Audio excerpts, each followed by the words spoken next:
Hello, everyone. I just want to talk about the Remind app out there that many teachers use to communicate with students, and it's safe and effective, and you don't have to share your own personal phone numbers, and students don't have to share theirs.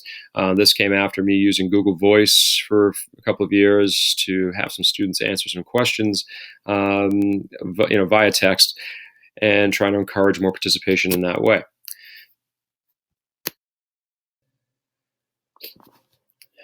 So what I'm going to do is have you take a look with me at the Remind app and some of the things it can do. I have the Remind app downloaded already, and I do have myself logged in or have an account set up. But when you log in, at first it will ask you to log in either using like a Google username and password, or put an email or phone number. And that setup isn't too hard. You'll be able to follow that pretty easily. And when you get in, you can see I have a couple of classes created right now. What you can do is create classrooms to organize the students that you communicate with. So I'll click on create a class. It does give you a message about some safety things related to whether you're dealing with students 13 or older or not. For me, it's a no-brainer. I'm dealing with high school students, and that's not an issue for me. Um, and then I have to put in, whoops, my mistake. I'll have to put the name of a class. So I'll put like new class 101. And when I do, I hit add at the top, right up here. And it'll create that class for me. So there are different ways that you can have students communicate with you for that first time, so you have their contact information, not their personal information, just their new Remind name. You can show people how to join, which what it will do is you can display this if you're in the classroom with the students and you want them all to set things up at the same time. You can have them text the number that you see there, which I think is the same for everyone, but then they text in their message my case, new class 10, which is related to the name of the class that I set up. And so yours will be a little bit different if you did this, but they would sign in that way. And it's pretty easy, and you can get most of your students all in one shot.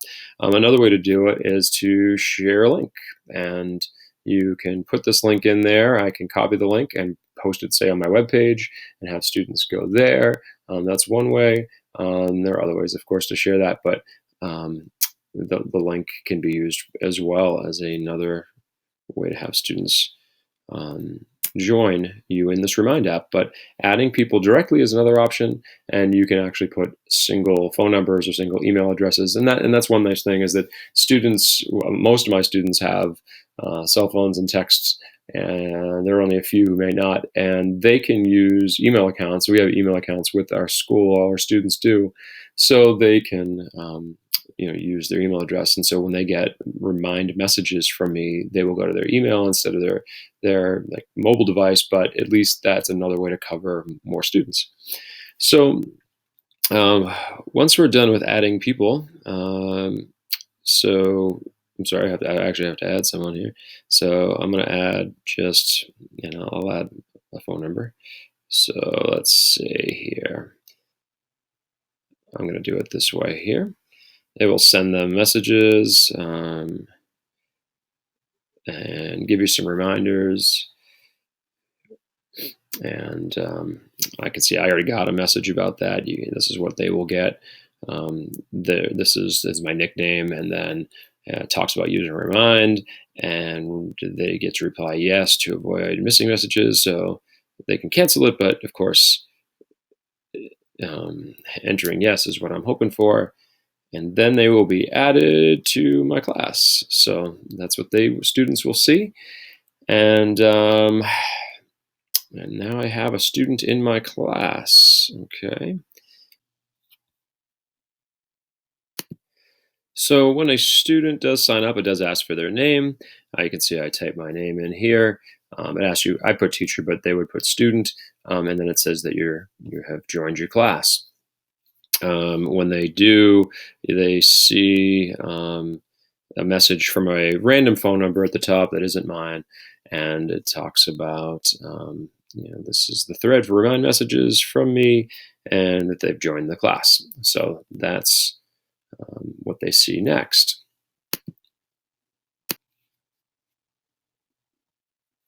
So now that they're in there and joined, and of course you would have a number of students join you at that point. Um, you can go in and take a look at your class now. I will talk about, since I have an addition to my class, you can see the name of my class up top, New Class 101. There's one person without a role. I guess I can assign roles. But there it is. And if I want to click on that person's name, it keeps a history of all the things you type to each other, which of course is pretty safe. And I can just say, hello, today I'd like to tell you that there is homework on, and you of course can put, any message at all. Um, you can send messages. You can see I'm receiving it because I'm sending them to myself. But the idea that you can send individual messages is there. You can also go in and send a whole class announcement. And this, of course, would be a sample of that. I'll just send the one that they have pre-made, and you'll see it should pop up for me in just a second. But there it is. So I did get that message. And you have group conversations that you can look at, and you can choose the group members. I use it for class announcements, and I also then engage in individual conversations, because what I do is I ask students to answer or respond to questions that I throw at them in class or via the Remind app. And I also use it as a way for students to ask me questions when they have them, because I know not all students use class time to do that.